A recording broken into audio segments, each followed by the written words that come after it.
this tutorial we are going to learn how to use AutoCAD command arcs. So in AutoCAD we have 11 types of arcs you can find out here. For the shortcut it is A, enter. A, enter. If you use the shortcut directly, it is asking for specify start point of arc, and there is a sub option called center.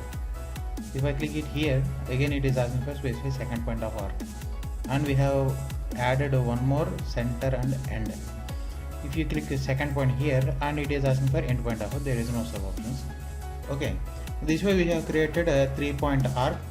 See, directly you can find out here arcs, 3 points.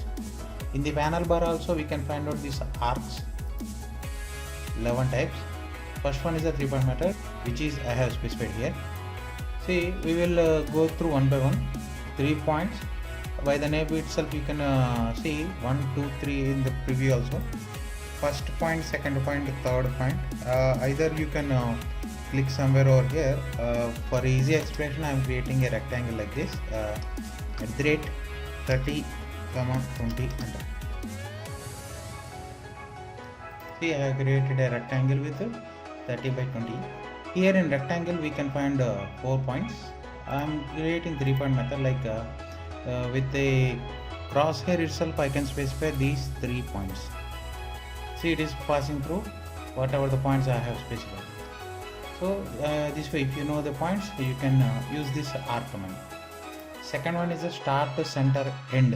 Similar to 3-point, but the first point is the start point, second is the center of a circle.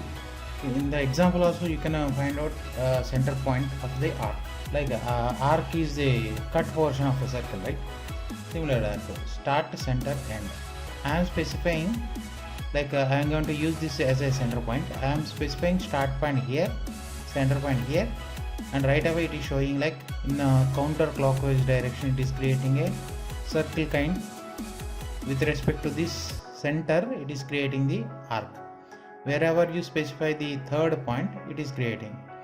If you want in opposite direction, like only this half, hold control. In the command prompt also you can in the command bar you can see this dialog here. If you hold control in reverse direction, if you leave it, it is in counterclockwise direction. If you hold control, it is in clockwise direction. Holding control, I am just clicking here. This way I have created a arc using start, center, end method. Next one, start, center, angle. In start, center, angle, here we are specifying the angle of arc. For this one I am specifying this corner point as start point and midpoint of this line as a center point. If you move the crosshair, you can directly observe how the arc is creating from 0 to 180, 270, 360, right? This way you can directly specify, like I am specifying 90, enter. If you want to check the angle of the arc, directly go here, click on angular, select the arc, and you can specify the angle here. This is the second method. And the third one is the start to center length. Here length is specifying the chord length of the arc. Chord length, which means start point here, center point here. If you move the cursor, you can observe the arc increasing. Here, this is the circumferential length of the arc. In AutoCAD, it will create up to the diameter, like diameter of the arc. If you go beyond the diameter, it won't create anything. See, below it will creating some portion. More than that, it's not creating anything. Next one, I want to convey to one message here: start, center, end, and center, start, end. These two methods are similar. There is no change. Only change is start, center, center, start. That's it. In reverse mode. Here first point is the start point we are specifying here. Here first point, first click will be the center point. If you select here we need to click first and second, then go here. Third point. See, both are similar. Start, center, end, center, start, end. And similarly, start, center, angle, center, start, angle. Start, center, length, center, start, length. These three are almost similar. Only thing is the first and second points are varying. That's it. And we will go with the start, end, angle. Here we are specifying start point and end points, like two end points of the arc, and we are going to specify angle. Here start point, end point. Here the angle we are specifying is the include angle. See, here also you can see this include angle. If you hold control, opposite will be created. See, from 0 there is no arc, it will go up to 180 to 360. 360 and 0 both are equal, right? That is why there is no arc. Include angle means the angle between 0 to normal of the arc. Here you can observe the yellow color dashed line representing the normal. And similar way, start and direction. The direction indicates that tangent. In angle method, we can find out the angle between 0 to normal. In direction, this is 0 to tangent. See, first end 0 to tangent. You can clearly observe that the yellow color dashed line passing as a tangent to the arc. Start to end radius. This is the most advantageous one. Why? Because simply directly we can specify those two endpoints and we can specify radius. It's not creating. Why? Because midpoint is the minimum possibility of the radius, right? More than that we can create, less than that we cannot create. Simply this length is 30, so I need to specify at least 15. If you want to specify below 15, start and radius. Either way, start and radius I want to specify 14, but no arc.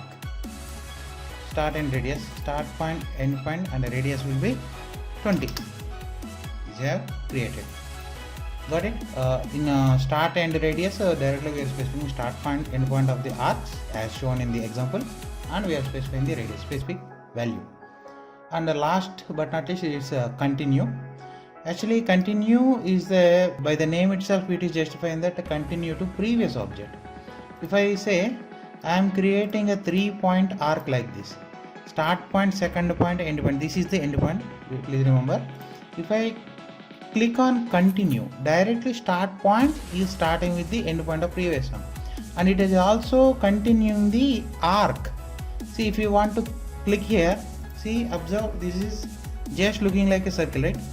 This one, two arcs, but it is continuing the fulfilling the circle. If you want to check, I am clicking on radius, upper arc some value, lower, both are equal, right? So continue arc is continues to the previous arcs to fulfill the circle, and also it will act on a line also. L enter, I am creating one line. This is the start point, I am creating next point here. I have just clicked over there. This is the last point. If I say, if I use continue, see, the start point is just starting over there. But for the line there is no circle, right? Line doesn't indicate circle. That is why if I want to click here, it won't create anything.